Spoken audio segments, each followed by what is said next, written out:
To love is to set one free. Let's assume you own a bird in a cage. Although you love this bird, but deep down in your heart, you know that there is a world out there for the bird to explore other than the little cage that it has grown accustomed to. You know quite well in your heart that opening the door to the cage might result in the bird flying away, but you choose to keep the door shut, all in the name of love. Do you truly love this bird, or do you simply own the bird? If you claim the former, then I dare you to open the cage. Yes, the bird will fly away, but the real question is whether it will return. If it returns, then it simply means your love is sufficient. But if it doesn't, then I'm afraid to say that you were just a possessive lover. This same philosophy can also be applied to interpersonal relationships. Allow me to tell you a little story about this pretty young lady that I was once in love with.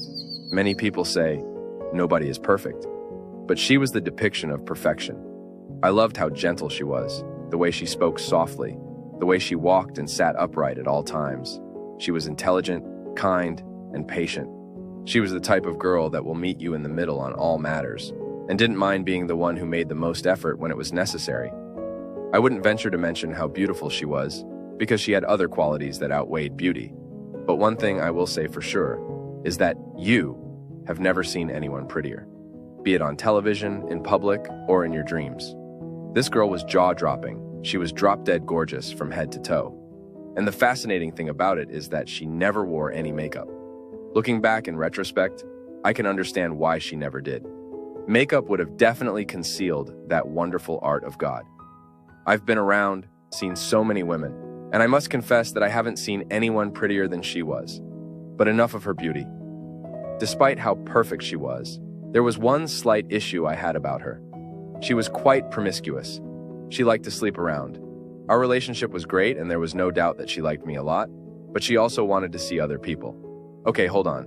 I know exactly what you are thinking, but I can explain. Most men will probably not condone that, but eventually, I saw her as a bird that needed to spread her wings and fly. I wanted the best for her and didn't want to keep her tied down. I gave her my love and attention, but at the same time, I wanted her to find out if there was any better out there. I vividly recall a time we both went out to a bar together, and she met another fellow and eventually ended up going back to his place. Later that evening, she called my cell phone and asked if I could please pick her up from his place. I adhered to her humble request and drove over to the address. When I arrived, I got out of the car and rang the doorbell. I was buzzed in within a few seconds. She was still in her underwear when I walked in, so I waited and watched her as she got dressed. We both left, and I dropped her back at her place. You might call me foolish, a mug, or whatever name you feel would best describe me. I just think I loved her way too much. Not in a possessive type of way, but in a way that made her feel free.